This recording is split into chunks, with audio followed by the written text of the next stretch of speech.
news coming in.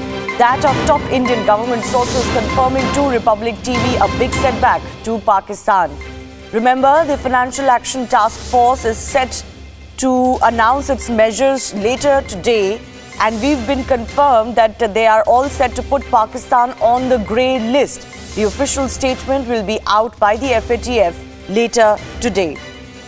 Remember, many countries have made their representation to the FATF, including India and US, to put Pakistan on the grey list. The official decision will be announced later today, but this is set to be yet another global embarrassment for Pakistan and another means of tightening the screws as far as their lackadaisical attitude on cracking down on terrorist activities from their soil is concerned. Let's go across to Aditya Rajkol, our associate editor, bringing us this news. So, Aditya, we're told that the government sources have confirmed that Pakistan will be put on the grey list. Well, that's right. In fact, the countries part of the FATF, which is the Financial Action Task Force, have finally decided unitedly to put Pakistan in the terror financing global watchdog list. Now, this is a massive blow to Pakistan.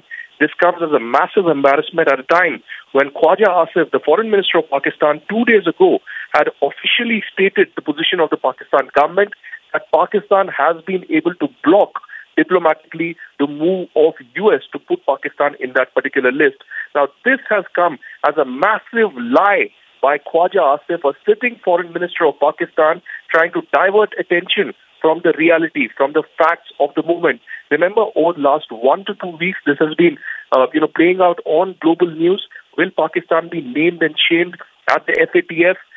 Well, yes, it has happened. Later today, we're being told finally on the very last day of the session that's been on in Paris, the FATF, Financial Action Task Force, will be coming out with an official statement. Aditya, stay with us. Let me also go across to Major General G.D. Bakshi joining us, Republic contributor. You know, this grey list clearly happens when countries don't really fulfill their commitment on cracking down on terror activities, on financial support to terrorist activities. Major General, your first reaction to this? Look, it was long anticipated that the Financial Action Task Force had done the audit, and Pakistan that time was in two minds.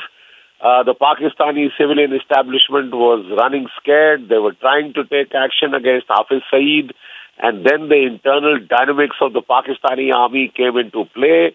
They prevented them from taking action against Hafiz Saeed, and as a consequence, very rightly, the Financial Action Task Force has now put Pakistan in the grey list. Let's not forget that Pakistan has been, the state government of Punjab has been funding the Jamaat-ud-Dawa. The ISI, of course, is the prime conduit of funds for the Jamaat-ud-Dawa, and the Jamaat-ud-Dawa and the other terrorist organizations have been openly collecting funds in Pakistan to wage war against India. So how long can this kind of a charade go on? The world also has now thankfully woken up to the fact that Pakistan is the prime sponsor and supporter of terrorism, and action will have to be taken against it. That action has commenced. The good news is that only one country opposed this decision, and that was Turkey, surprisingly. Yes. Even China, I understand, has gone along with this decision. And this is a rare diplomatic snub to Pakistan, that its closest ally, its so-called most allied of allies with a relationship higher than the mountain, deeper than the seas, etc., has also now joined in with the rest of the world. It has no option but to join in with the rest of the world. And we are waiting for the time. And why this grey listing is important is because countries that don't show enough commitment to stop terror financing can face sanctions. Let me also go to Lieutenant General B.S. Jaswal now joining us over the phone line. Sir, your first reactions to this, even China not blocking the US move? You see, China is growing languorous about Pakistan lately, and it's not very happy. It's holding on on a very thin line now to Pakistan. because China itself, you see, cannot sustain itself if in case it doesn't support world opinion against Pakistan. So it's a big setback for Pakistan, and there's already problem as far as the CPEC is going on with China. Pakistan, as far as funding is concerned, after this grey listing, all its Habib Bank, etc., it's dealing abroad, the people going and doing business abroad, everything is going to have a very big setback. So Pakistan is also trying to now mend its way. Lieutenant General, if I can request you to hold your thought, let me also go across to defense expert from Pakistan, Abid Rao, also joining us over the phone line, and you can respond directly to him. Abid Rao, this is yet another proof that the world sees you as a terror state. Well, it is definitely not a very pleasant news, because Pakistan is already on its way of correcting lots of things that have gone wrong in the past, and the government was on its way. And yes, there have been these problems with Habib Bank, and money laundering has been an issue in this part of the world. Hundi is a problem, Pakistan, India, Bangladesh, and even Sri Lanka. So there are these banking procedures that were under reforms and, improvements. Well, if they have put, we were happy that they had given another period of 3 months to Pakistan 3 days back. But if that hasn't really been done, Pakistan will, I'm very sure, will be able to come out of this. This may put extra pressure on the government of Pakistan to expedite. The problem is, Abid Rao, that whatever measures you speak of, nobody believes that you will walk the talk. Because we've seen, such a posturing in the past also. It's been so long that Hafiz Saeed, the mastermind of 2611, has been on your land, moving freely, and there's been one sham after another. You don't really act on terrorists on your land. Well, the government of Pakistan may have been slow on this, but government of Pakistan is aware of this, and a lot of people who may have voted in support of this resolution, they themselves are responsible for funding terrorism in Pakistan. And I don't want to name those countries who contribute to these extremist groups. And for whatever reason, the government of Pakistan has been slow in, acting against them.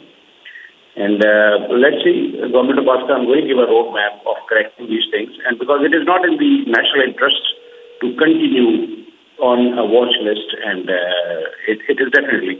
But the brighter side of this is that the government of Pakistan will, be forced to take action very quickly, and will have to, do things which are not right. So let's see. I mean, but Lieutenant General B.S. Jaswal, I want to come back to you. You can respond to Abid Rao, but also the question of how much can any country, really, not just India or US, any country rely on what the government of Pakistan does? We all know that it's not really the deciding factor in Pakistan. I do appreciate your concern, what you just expressed. It's a growing realization which is coming in Pakistan, and it is trying to mend its way, but the intention has to be translated on ground.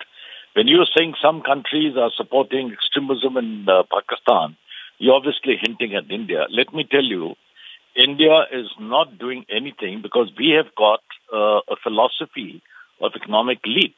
And if in case we get involved in such like things, it is going to impede our, economic growth. So we are not really. What is lacking today in Pakistan is the intention or the thought what you're expressing is a very good one. But is it really translating on ground? We still find bad actions going on against India.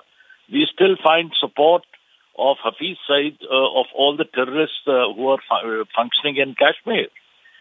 Till the time it doesn't stop, yes, India will continue its efforts to marginalize Pakistan diplomatically, economically, and every way. That will be our endeavor, because that is the best way to make Pakistan realize. The thought has to be translated on ground. Abid Rao, you can respond to that. First of all, these allegations against India, they fall flat. Nobody believes it. And secondly, you cannot put the Pakistan government away from its own liability and its accountability and blame the rest of the world? Well, I was not hinting at India at all. I was hinting at some of the Middle Eastern countries and even America on this. But since the general has named that, you see, Kashmir is a very different place. Has India done any serious soul searching that how many are the local mujahideen, how many are coming from Pakistan, and how to differentiate between the two, so that the blame can be proportionately, set aside, and the actions are then proportionately divided to both sides. This is generally mixed. So whatever happens locally in any part of India is straight away blamed on Pakistan without investigation. Now that is what irritates Pakistan, that anything going wrong in India, I mean the joke is that even if some girl is harassed in a bus in Delhi, the blame comes to ISI. Now that is the level of lack of trust or your reaction. So government of India must also get serious and you've closed all doors, all relations have been snapped. Religious tourism has come to an end, and the visa for the elderly above 65. No, Abid Rao, we don't need to go into all of that. The reality is that Pakistan government has made commitments to the World Forum that you will act, and it hasn't translated on ground. Stay with me. Let me go across to my colleague Suesha, joining us from our Mumbai newsroom. Suesha. That's right, Shivani. We put out this tweet for our viewers, which Khwaja Asif posted on February 20th, where he wanted to make it look to his country and to his people that probably Pakistan will not be put on that list, and that is what FATF will decide. And in fact, on Republic, we had also said that Pakistan is jumping the gun too soon. Only this looks like nothing but an eyewash. And in this tweet, once again recalling that he wrote that our efforts have paid off, and it looks like no consensus on nominating Pakistan to be added on the watch list, proposing 3 months pause and asking for another report to be considered. So you see, Shivani, they had sent their senior officials to this meeting hoping that Pakistan would not be added on the list, but clearly that has not happened, and Pakistan, in what seems like an eyewash, is trying to make its people know that US will not act tough on Pakistan. But today this is a massive embarrassment for Pakistan on a global level, because now they have been put on this list, and what is it that they would now have to say? How long are they going to run away from the truth? That's right, Abid Rao. This is the reality. Your ministers keep tweeting something else, but the reality on the ground and even at the FATF is very different. You cannot fool your public. No, it is definitely a weakness of the government of Pakistan that has gotten exposed for the last 4.5 years. We haven't had a foreign minister, and now he's going there. Whatever the situation was 3 days back, he put it on the Twitter account. Now, this hasn't been the first time when we are under a lot of sanctions, and let's hope Pakistan this time also comes out with a positive result. My concern is, the peace in the region. We don't, now war is not an option. Extremism must be controlled, and we have done that in the last 4 years. The law and order situation has improved tremendously. Otherwise, every day we used to wake up with one explosion in Quetta, one in Karachi or Lahore. But now, by the grace of God, things are under control. Life is becoming very normal. And those elements now... I sense an attempt, Abid Rao, by you to paint Pakistan more as a victim than as a perpetrator. This is a trick that has run its course. Major General J.D. Bakshi continues to be with us. Major General, you can also respond to what Abid Rao is saying. Global list,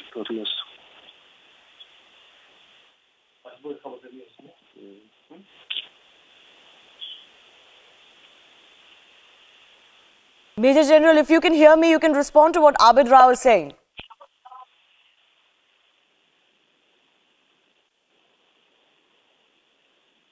Let me go across to my colleague Aditya, who's also breaking this news for us.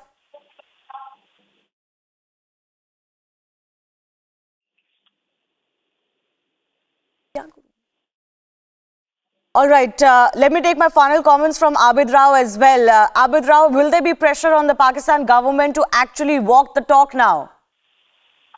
Absolutely. I mean, you see, supporting extremism is in favor of no government, no people, no nation, and more so when other countries are concerned about it.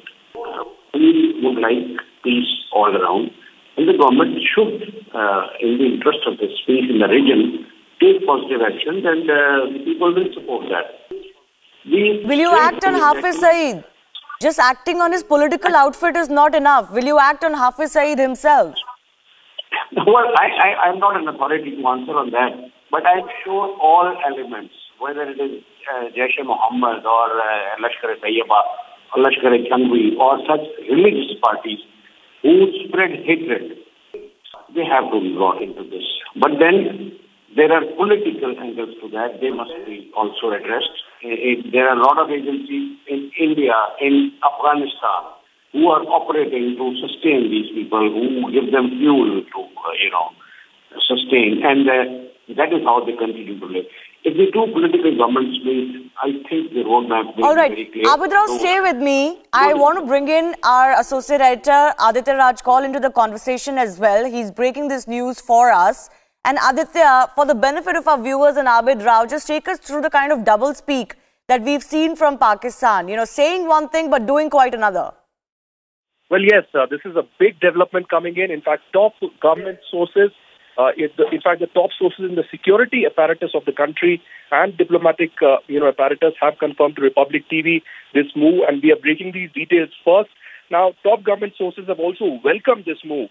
I have spoken to top diplomats. They also say that we welcome this move of the Financial Action Task Force to put Pakistan in the terror financing global list.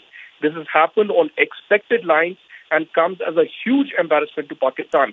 The Financial Action Task Force move vindicates India's stand that Pakistan has been aiding, abetting and financing terrorism against its neighbors.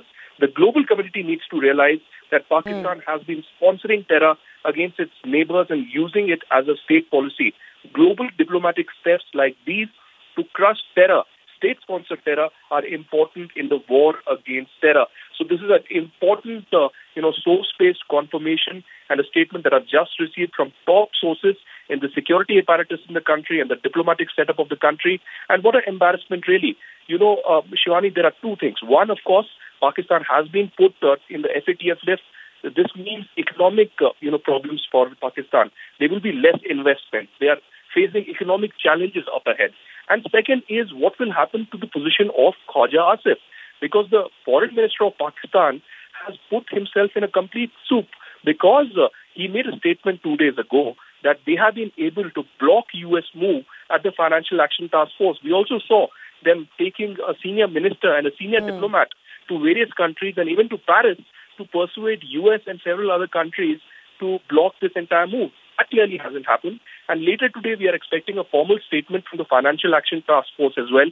And one of the major embarrassments for Pakistan would be that its closest ally, China, has also not supported Pakistan in its move to block US move. So what an embarrassment, really. Even the closest of allies of Pakistan haven't come to support and aid Pakistan at the Financial Action Task Force. So clearly, a major diplomatic move and win for India.